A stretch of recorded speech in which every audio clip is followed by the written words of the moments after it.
From the Northway Bank Online Newsroom, I'm Gary McKenzie. This local and regional news update is brought to you by Northway Bank.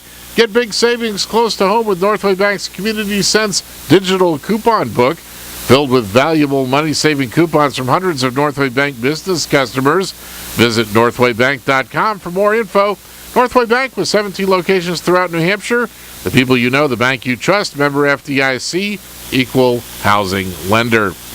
It's now been more than 4 weeks since 15-year-old North Conway teenager Abigail Hernandez was last seen leaving Kennett High School to walk home. That was October 9th. The FBI is offering a reward of up to $20,000 for information leading to her recovery. Anyone with information about her is asked to call the toll-free FBI tip line at 1-800-CALL-FBI or Conway Police at 603-356-5715.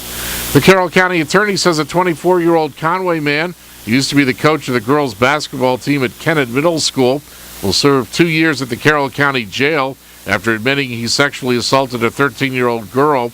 Robin Gordon says she's happy with the plea agreement worked out with William S. Kavanaugh of River Street, who had faced 3 felony charges that on more than one occasion he had sexually assaulted one of the girls on his team in January and February of this year. Kavanaugh admitted assaulting the girl twice and pled guilty to 2 misdemeanor charges before he was sentenced yesterday morning to 2 one-year consecutive terms in Carroll County Superior Court in Ossipee. He had faced a potential maximum term of 21 years in the state prison. Kavanaugh was arrested and charged in late February after a nearly 2-week investigation by Conway Police Detective Ryan Wallace into allegations brought against him by middle school administrators. Gordon says she feels good about the case.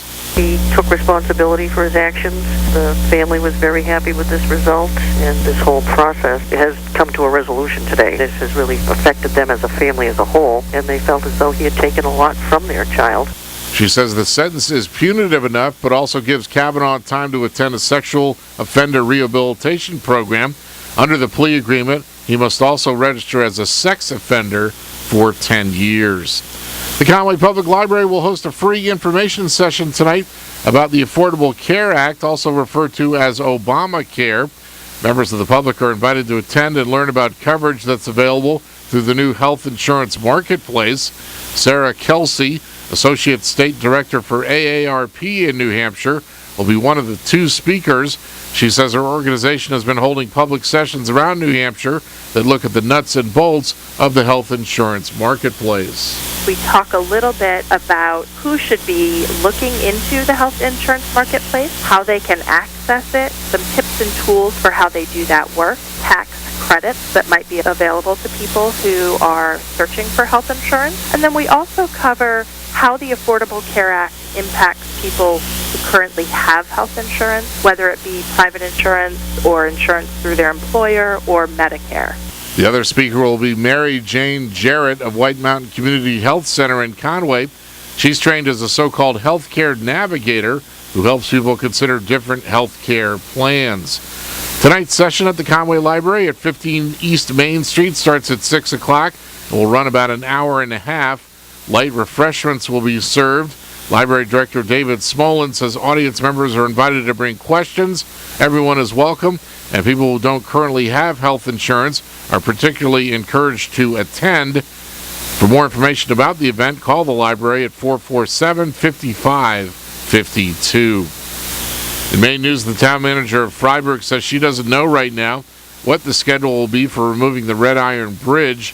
Sharon Jackson says she'll provide information on it after she talks to the Maine Department of Transportation. Freiburg voters approved removing the bridge at no cost to them in Tuesday's election. Freiburg police continue to investigate a string of 5 recent burglaries in East Freiburg, including a break-in at Harvest Hills Animal Shelter and 3 homes.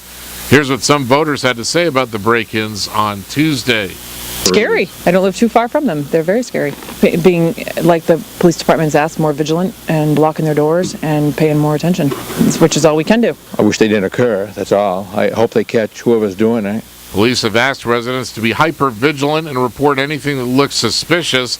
They've increased foot and cruiser patrols in East Freiburg and asks anyone who knows anything about the incidents to call Detective Sergeant Joshua Potvin at 207-935-3323. In sports, the Celtics beat the Utah Jazz 97-87 last night for their first win of the season. Sporting Kansas City beat the New England Revolution 3-1 last night to reach the Eastern Conference Finals. In the weather today, showers, highs in the mid-50s. West winds around 10 miles per hour. Partly cloudy tonight. Colder with lows in the upper 20s. Around 30 in southern Carroll County with light winds. And partly sunny on Friday. Highs in the lower 40s. From the Northway Bank Online Newsroom, I'm Pierre McKenzie.